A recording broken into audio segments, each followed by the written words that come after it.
अर्जुन पांडे जी उज्जैन से। राधे राधे महाराज जी। महाराज जी, संत किसे कहते हैं? क्या संत वेश को कहते हैं, व्यक्ति को कहते हैं, या संत स्थिति है? वेश तो आचार्य परंपरा से हम लोगों को प्राप्त है, पर वास्तविक जो संत का स्वरूप है वो उनके लक्षणों से है, वेश से पूरा नहीं है। अगर वेश संत का है और लक्षण संत के नहीं है तो हम उसे संत नहीं कह सकते। वेश संत का नहीं है पर लक्षण संत के हैं तो हम उन्हें संत कह सकते हैं। संत के लक्षण हैं निर्मोह, वो किसी से मोह नहीं करते, सब में भगवत भाव करते हैं। लेकिन संत कहा भी जाता है निर्मोही अखाड़ा, उनके अंदर मोह नहीं होता। मोह अज्ञान जनित होता है। मोह मूल बहुशूल प्रद त्यागो उत्तम अभिमान, भजहु राम रघुनायक कृपा सिंधु भगवान। भगवान का भजन मोह त्याग से होता है। तो जो संत जन होते हैं वो अपने शरीर का मोह और सर्व शरीरों का मोह, वो मोह त्यागी होते हैं। दूसरा, वो मान त्यागी होते हैं। उनमें किसी भी तरह के मान सम्मान की लालसा नहीं होती। मान सम्मान प्राप्त होने पर उन्हें न दुख होता है न सुख होता है। वो दोनों में समान भाव रहते हैं। अगर कोई अपमान करता है तो दुख नहीं होता, सम्मान करता है तो उन्हें सुख नहीं होता। और किसी भी कुसंग में उनके अंदर कुभाव नहीं आ सकता। जित संग दोषा होते हो, संग दोष का प्रभाव संतों के हृदय में नहीं होता। जो रहीम उत्तम प्रकृति का कर सकत कुसंग, चंदन विष व्यापत नहीं लपटे रहत भुजंग। ऐसे ही चाहे जितने भी गलत आचरण वाले उनके साथ हो जाएं तो भी उनके मन में कभी गलत आचरण का भाव नहीं आएगा। ऐसे वो संत होते हैं। निरंतर अपने स्वरूप में या भगवान के चिंतन में जो डूबे होते हैं वो संत होते हैं। जिनके अंदर किसी भी तरह की कोई कामना नहीं होती, लोक परलोक की, वो संत होते हैं। समस्त दुखों को भगवान का कृपा प्रसाद समझकर सहन करना, तितिक्षवा, ये संत का बहुत बड़ा लक्षण है। गर्मी, सर्दी, मान अपमान, निंदा, स्तुति, रोग, शोक, दुख सब एक साथ टूट पड़े तो भी वो विचलित नहीं होंगे। भगवान का चिंतन नहीं छूटेगा। भगवान के चिंतन में रत रहते हुए समस्त दुखों को सह लेना। और सबसे बड़ा गुण होता है भगवान का स्मरण। एक क्षण के लिए भी भगवान का स्मरण न छोड़ना।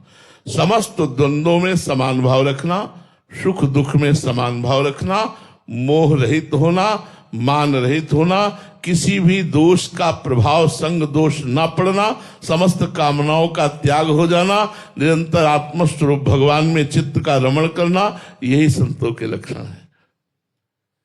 ये जो बाहरी कपड़ा जो है ये हम अपने आचार्य परंपरा से प्रदत्त वेश को धारण किए हुए हैं। ये आचार्य परंपरा से प्राप्त वेश है। वेश और लक्षण दोनों हो तो भी क्या कहना हो तो महापुरुष है। लेकिन लक्षण है, वेश नहीं तो वो संत है, वेश है लक्षण नहीं तो वो संत नहीं है। तभी एक पद में भगवत रसिक जी ने लिखा है, वेशधारी हरि के उर शाले। वेश है पर लक्षण नहीं तो ऐसे आचरण करेंगे जिससे भगवान का नाम बदनाम होगा, भगवान को कष्ट होगा। इसलिए वेश की प्रधानता तब मानी गई है जब लक्षण उनमें विराजमान हो, भगवान नाम विराजमान हो, निरंतर साधुता के लक्षण हो। साधु गोस्वामी तुलसीदास जी कह रहे हैं, कभों कहो या रहानी रहोंगो, श्री रघुनाथ कृपालु कृपाते साधु स्वभाव गहोंगो। साधु स्वभाव, परुख बचन अति दुषा श्रवण सुनते पावक न दहोंगो। चाहे जितना कोई कड़ुआ भूल जाए, हृदय में हमारे कभी ताप नहीं पैदा होगा। उसे सहन कर ले, ये साधु हृदय होता है। परहित निरत निरंतर मन कर्म वचन नेम निभाओगे, मन से वचन से कर्म से दूसरों का हित करना, ये साधु का स्वभाव होता है। जथा लाभ संतोष सदा काहू सो कछु न चाहोगे, चाहे जैसी परिस्थिति प्रभु दे दे उसी में राजी हैं, उन्हें संत कहते हैं। जो इन सब लक्षणों से युक्त होते हैं वो भगवान के निज पार्षद होते हैं, चाहे वेश हो या ना हो। जैसे विभीषण जी का वेश नहीं है साधु का, जब भगवान के समीप आए तो राजमंत्री वेश में है। रावण राजा है और उनके भाई भी हैं विभीषण जी, और मंत्री भी हैं, तो राजमंत्री के वेश में है।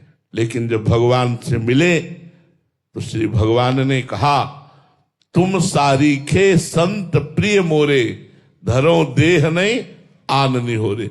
तुम्हारे जैसे संतों के लिए मैं अवतार धारण करता हूं। विभीषण जी को संत कहा भगवान ने, वेश नहीं है, लक्षण है सब संत के। कैसे लक्षण? जैसे रावण ने जब विभीषण जी ने हाथ जोड़कर कहा कि सिया जी को वापस कर दो, आप भारी अपराध कर रहे हो, इससे भगवान बड़े कृपालु हैं, आपके सारे अपराध क्षमा करके आपको गले से लगा लेंगे। एक लात मारी। फिर भी विभीषण जी ने हाथ जोड़कर कहा, तुम पितु सरिस भले ही मोहि मारा, राम भजे हित नाथ तुम्हारा। हे नाथ, तुम तो पिता के समान हो, भले लात मारी, लेकिन आपका मंगल होगा भगवान का भजन करने में। तो इस आचरण को देख करके भगवान शंकर कैलाश से बोल उठे, उमा संत कही है बड़ाई, मंद करत जो करे। देखो विभीषण संत है, रावण मंद कर रहा है और ये भलाई कर रहे हैं। करत मंद जो करे भलाई, उमा संत कही है बड़ाई। तो शास्त्रों में संत के लक्षणों से संत कहा गया है। तो वेश मात्र को हम इसलिए प्रणाम करते हैं कि आचार्यों द्वारा प्रदत्त वेश है। अगर हम उनमें गुण दोष देखने लगेंगे तो अपराध की भावना बनेगी। संत तो सब भगवंत से भी अधिक है, ऐसी हमारी भावना रहनी चाहिए। सातों सब महिमय जग देखा, मोते अधिक संत कर लेखा। पर लक्षणों पर विशेष शास्त्र ने ध्यान दिया है। लक्षण है तो विशेष महापुरुष है, वो संत है।